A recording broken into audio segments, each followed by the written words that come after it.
The reactions to The Last of Us Part 2 was really surprising. Not just because I honestly thought the game was pretty good, although we'll get to that, whether you want me to or not, but also because of how much faith we had in it. It was a sequel to one of the most well-received games ever made from a studio that made banger after banger after banger for decades. But I guess that winning streak had to run out eventually. Having said that though, it's still a game made by a ton of talented people, arguably some of the best in the industry, which sure doesn't guarantee success, but I think it still shows. Now, if I'm gonna defend this game, it's probably best that I start with the least controversial thing I can say and work my way up. A lot of people hated the game because of the story, which is perfectly reasonable considering it's the main selling point of the franchise. But regardless of how you feel about the plot, can we at least agree the gameplay is good? It's basically what you'd expect from a sequel to The Last of Us. The thing is though, the original game was 7 years old when the sequel released, and it is showing early signs of age. The movement is a little stiff and limited, and the melee combat can often just amount to giving the square button a beating until the enemy goes down. There is a dodge/block button, but it gets used very rarely. I first played Part 2 right after replaying the first, and I was amazed by how much more refined it feels. The melee combat has you dodging a hell of a lot more, and the game will punish you if you get greedy with the amount of punches you try to string together without it. There are also a few additions made to the moveset like jumping and crawling, and they're not just for show because the enemy arenas are way more elaborate now. The jump button allows the level design a lot more verticality, which gives you a lot more options to outmaneuver enemies, but that also means you have to mind your surroundings a lot more because they could get the drop on you. Crawling takes the basic idea of crouching, where you can fit behind cover much easier, but you're slower and lose some mobility, and takes it to much more of an extreme. Now you can take cover in really tight spaces, but you have all the mobility of a baby, which is not ideal when someone's pointing a gun at you. And speaking of crouching and crawling, you can now hide in the grass, a mechanic that Naughty Dog brought over from Uncharted 4. It's another good way of navigating environments because you can be a bit more in the open without getting spotted, but the trade-off is that if you do get caught, you won't have any actual cover, so you can end up trapping yourself if you're not careful. Over here!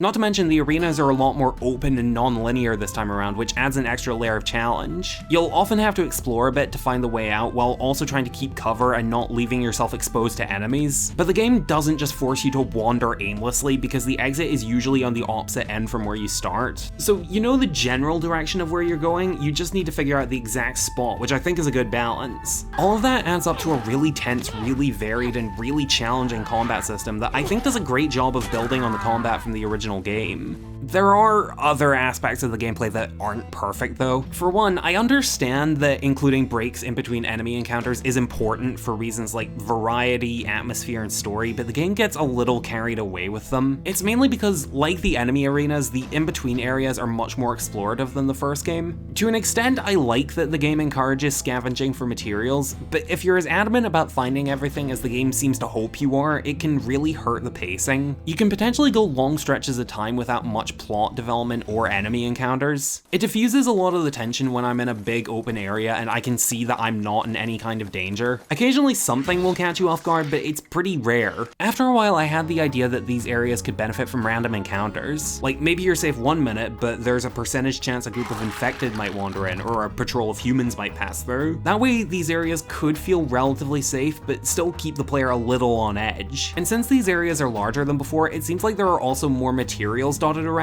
They're apparently more scarce depending on the difficulty, but I played on hard mode and I rarely felt like I was underprepared for a fight. It doesn't make the game easy, but you don't really have to worry about running out of resources unless you're very reckless with them. Speaking of scavenging for items though, there's one little tiny itty bitty, probably not that big a deal, but I'm gonna mention it anyway, point I want to make. If you've seen Nakey Jakey's video on the game, he brings up that buried deep in the game's settings, there's an option to have the item pickups be automatic instead of pressing the triangle button. Now you're gonna wanna go ahead and flick that son bitch on, because I don't understand why it isn't on by default. There's never a situation where you don't wanna pick something up.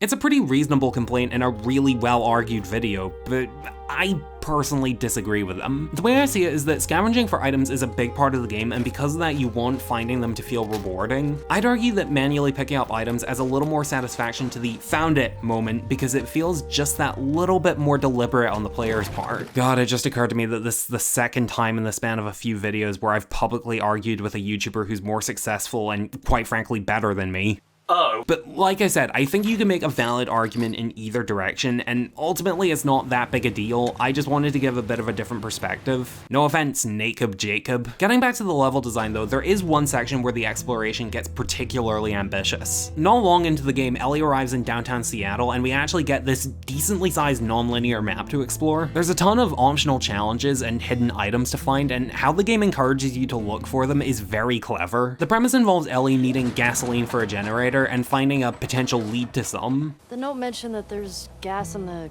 courthouse garage and the dome. So what's the plan for finding these places? We ride around and see what we see. It's honestly a really natural way of nudging the player to look around for the optional challenges because it builds off of the searching that the player is already doing. Come to think of it, between this and the times Uncharted 4 and The Lost Legacy had segments like this, I have to wonder if Naughty Dog are practicing for an open world game. If they are, I'd say they're off to a good start, and I'd like to see them develop the concept even further. I wish there was a mini-map so I didn't have to keep pausing, but otherwise I like it. But while Naughty Dog have been experimenting with different types of gameplay, they've also included a lot more set pieces that they've become so well known for. These have always been a highlight of their games. They're insanely tense and varied, and a lot of them have better action and spectacle than a lot of big budget movies. And The Last of Us Part 2 is no exception. For example, we get a car chase to finish off a long gauntlet of enemies, and it's pretty climactic. Ellie's in the passenger seat, so the game turns into a rail shooter for a couple of minutes. It's not particularly complicated, it's basically just point and shoot, but it's one of the few times where you don't have to worry about your ammo count. You can just go in guns blazing, so it's more intended as just a short change of pace. It also feels really immersive trying to shoot while having to deal with the cars slightly shaking on the road, swerving and bumping into each other, and the sudden halts from crashing. What's not great for immersion is the fact that a game which 99% of the time treats ammo conservation very seriously is now all of a sudden with no explanation telling you, have all the bullets you want, go nuts. Just have Ellie find a big box of ammo in the car. It belongs to a faction that's heavily militarized, it's believable that they'd be stocked up. That's all you had to do. Later on though, there's an action scene where the player's pinned down by a sniper. It's not as frantic as a lot of the other action scenes, it's much slower and minimalistic, so it's less a sense of panic and more a sense of dread. Throughout the scene you have to cross a mile of road to confront the sniper while he pelts you with bullets.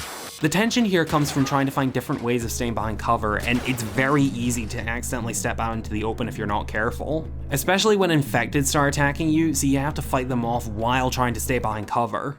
But when it comes to spectacle and horror, there's one moment in particular that really stands out, that being the Rat King.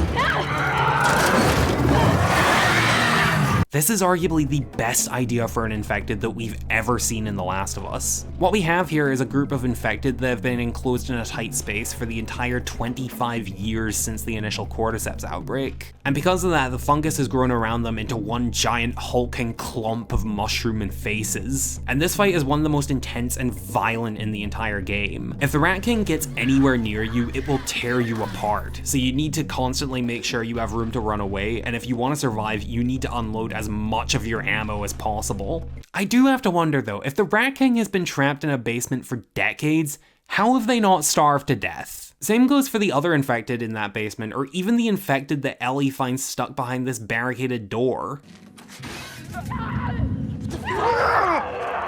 Either way though, the set pieces in general are really engaging and they have a ton of creative ideas. They easily beat out the set pieces present in the original game, and that is a hill I will die on. But, okay.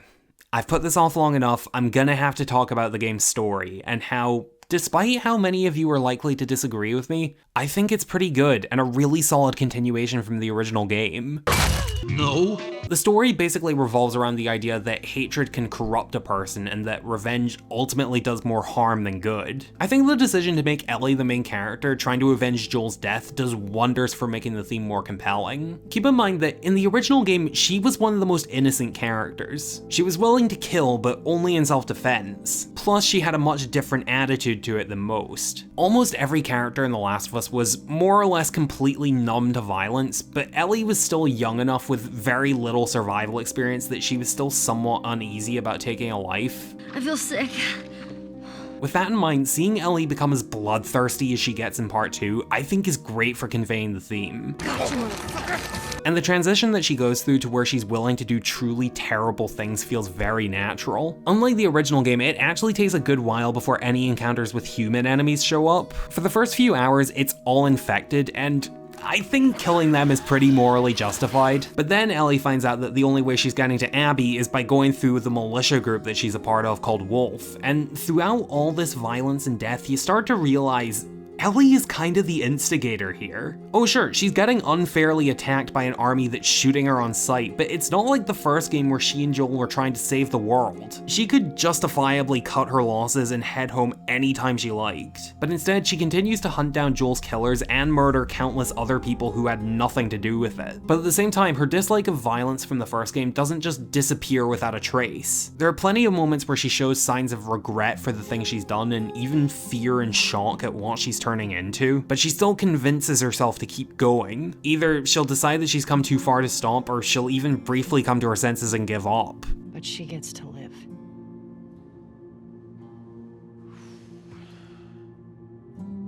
Yeah. Is that okay?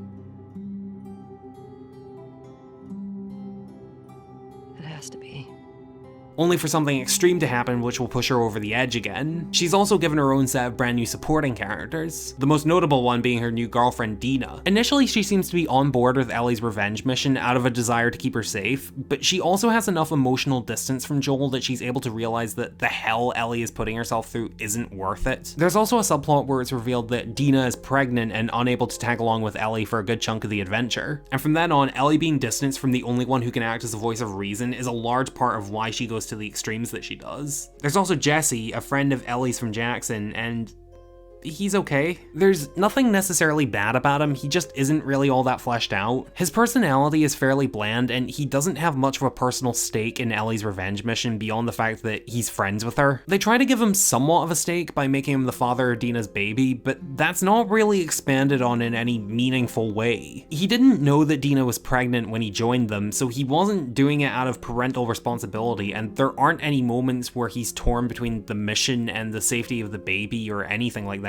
But my biggest problem with Ellie's storyline would be her goals throughout most of it. I mean, the main goal of tracking down Abby is fine, because she's the one who killed Joel and had a vendetta against him, but I'm not really as invested in her revenge against the other characters responsible for Joel's death. It's engaging enough, mainly due to seeing the lengths that Ellie is willing to go to, but I wish that Abby's accomplices had a more prominent part in killing Joel. Instead, they kind of only tagged along and then were just in the room while they let Abby do her thing. Don't get me wrong, they're still guilty, but they're not really a focus in Joel's death scene, and so a lot of Ellie's story just meanders around while you wait for the confrontation that you actually care about. Honestly, a lot of the most interesting parts of Ellie's storyline actually come from the flashback subplot with Joel, which is a genuinely strong progression of their relationship from the first game. It's clear that in the years since the original story, they've become a lot more comfortable around each other. They're a lot more playful with each other and talk about their interests and personal lives a lot more frequently. Hey, you remember those, Savage Starlight comic books that you're into? Did you like them? Oh, you know what? It's not really my cup of tea, but Dr. Daniela Starr, I mean, she's pretty... She's a savage. That was a nice twist how they escaped, though. There's even some really good attention to detail with minor lines of dialogue from the first game becoming more significant in the second. Yeah, once we're done with this whole thing, I'm gonna teach you how to play guitar. Hey, that's what we can do once we're done. What's that? You can teach me how to swim. You got it. Remember now, don't just flail about. You Push gotta... the water with your whole arm. Blah, blah, blah. Oh, I really miss coffee. What are you drinking? Coffee. A little embarrassed as to what I had to trade to get it, but it's not bad. And my personal favorite. Well, when I was a kid, I used to want to be a singer. Shut up. I'm serious. Sing something. No. Come on, I won't laugh. I don't think so. And then at the beginning of the second game, now that he's a little more comfortable around Ellie, Oh, my stolen missing parts. I've no need for any more. But their relationship isn't without conflict. Joel did some pretty reprehensible things to protect Ellie as much as he tries to hide it from her. And even during her best times with Joel, she always had that little bit of doubt about him. Over time, she became more emotionally distant because she didn't know how much she could trust him. Honestly, it's pretty believable that this would happen considering that, as Ellie points out, the story that Joel told her about the Fireflies being unable to find a cure doesn't make sense. You said there were dozens of people like me. I've never met another immune person before. Why did you pull me out of there while I was still unconscious? Because I let them run their tests. And when I saw that they were useless, I got us out of there. How do you know they were useless? Maybe if you just would have given them more time, they could have figured something out. Eventually, it becomes obvious that he isn't being entirely honest with her, and she demands to know what really happened. Making a vaccine would have killed you. So I stopped them. I'll go back. But we're done. This falling out that Ellie and Joel have is handled brilliantly. It happens really naturally over time while still showing how much they care about each other, so the time they spent bonding over the first game meant something. And seeing how much that bond developed even further after the first game makes it all the more heartbreaking when it eventually breaks. I'll talk about Joel and Ellie's reconciliation later, but since I'm on a roll defending this game, let's venture deeper into the controversy rabbit hole and talk about Abby's story. It's fair to say that the decision to have Abby torture the main character of the first game to death and then have you play as her for half the game turned a fair number of people off, but personally I think it works out pretty well. To start out, as divisive as it was, Joel's death scene is handled really well. It's made really unsettling just how slowly and quietly it plays out. Abby not being content to just get it over with quickly and instead shooting a huge hole in his leg so he can't run away, stopping the bleeding so it's not over too quickly, and bludgeoning him with a golf club. You don't get to rush this. It makes you initially sympathize with Ellie's revenge mission, but also serves as good foreshadowing. The level of cruelty and selfishness that Ellie eventually sinks to is hinted at early on by showing how evil and sadistic Abby has become in her own revenge quest. And when Abby's half of the story gets going, we see that her everyday life is also pretty dark. She and the rest of Wolf are engaged in a turf war with the Seraphites, but the cycle of violence that Abby is a part of gets disrupted when her life is saved by a couple of Seraphite kids named Yara and Lev. This, along with her ex-boyfriend Owen, who's become disillusioned with the turf war, ends up sending Abby on a road of self-reflection and redemption. I'll admit that much like Ellie's story, the supporting characters that Abby has to work off of aren't the most consistent in terms of quality. I wouldn't call any of them bad, but some are better than others. Owen and Mel have a couple of decent scenes where they talk to Abby about how she has a destructive and negative impact on everyone around her and have her realize that she really isn't a good person. I haven't always done the right thing. You're a piece of shit, Abby. But other than that, they're not the most interesting on their own. The same goes for the rest of the wolves, including the leader Isaac, who apparently encouraged Abby's aggression and is a big part of why she is the way she is, but he's barely given anything to do here. Honestly, along with the game's pacing, the supporting cast is the main reason why I ultimately prefer the story from the first game. I can't think of a single major character from that game that I don't find interesting. But with that said, Yara and Lev are actually pretty good. Abby's relationship with Lev serves as a parallel to Joel and Ellie from the first game. A violent and bitter person meets an innocent young kid who needs protection, and it ultimately puts them back in touch with their humanity. But unlike Joel and Ellie, Abby and Lev's relationship is less parent and daughter and more older sister and younger brother. Abby looks out for Lev, but they both come from slightly similar backgrounds living as survivors, so Lev ends up being just as supportive to Abby as Abby is to him. Abby is able to keep him safe, but Lev also helps her work through her fear of heights and is also still capable in a fight. And Abby's redemption arc is handled in a way that I think is really clever. After finding out that Ellie has been killing her friends, she confronts her and we get the big climactic showdown that we've been waiting for, but it doesn't play out exactly how you'd expect. Despite it being Ellie's revenge story, the fight is actually played from Abby's perspective. Yeah, Ellie is the boss, but when you get down to it, it makes sense. Abby has spent the game learning to become a better person while Ellie has steadily become more and more vicious. I think that having Ellie serve as a boss fight hunting down an unarmed Abby is a smart way for the game to make its point. Abby eventually wins the fight, but decides to let Ellie and Dina live after spending the whole game realizing that revenge has only ever brought about more pain. Honestly, since Abby's story is so heavily based around her relationship with Lev and her redemption as a result, I actually find it more interesting than the bulk of Ellie's story since it doesn't drag nearly as much. But to give Ellie's story the credit it deserves, when she finally does confront Abby, again, at the end of the game, it ties the story together really well. By this point, Ellie, Abby, and Lev have all lost pretty much everything in the senseless violence that they've all played a part in. From Abby killing Joel, to Ellie killing Abby's friends, to the war between the wolves and Seraphites, to Ellie continuing to hunt Abby long after Dina would go along with it. And so throughout the entire fight, instead of it being cathartic for either of them, they're exhausted, they're miserable, they're barely even still alive, and they both just want it to be over with. And so even after Ellie gets the upper hand and is about to kill Abby, they both ultimately agree that it isn't worth it.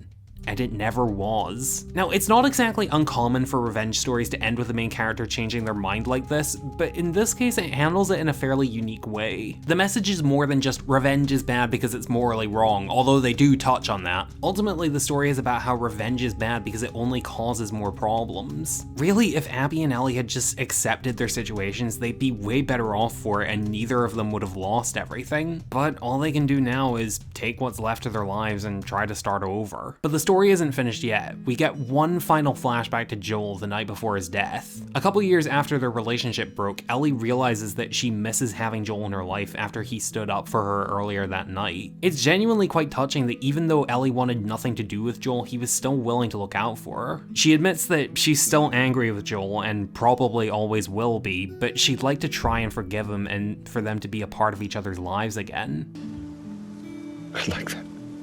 I don't know if I can say this for definite, but this might be my favorite moment in either of the Last of Us games. Not only is it a good parallel to Ellie and Abby's stories about how forgiveness is often the more constructive choice, but it's also a really poignant end to Joel and Ellie's relationship. It's tragic that Joel and Ellie never did get a chance to properly make amends, but after what he did, it's kind of thematically appropriate that it's as bittersweet as it is. But it's nice to know that their relationship ended on somewhat good terms. And the scene is made infinitely more powerful with the detail that for someone as stoic and accustomed to pain as Joel, the thought of having Ellie back in his life is enough to make him cry. I like The Last of Us Part 2. It's not perfect, it's definitely got some story and pacing problems, and I agree that the first game is more consistently great, but when Part 2 is at its best, it's some of the most compelling I've ever experienced from a video game. I respect the risks they were willing to take, how ambitious the game is, and overall I think for the most part it's really good. Thanks for watching, make sure to subscribe and click that bell for more videos. Also, do you want to know how La La Land tells its story visually without dialogue, or how it balances optimism and realism? Click the video on screen now to find out.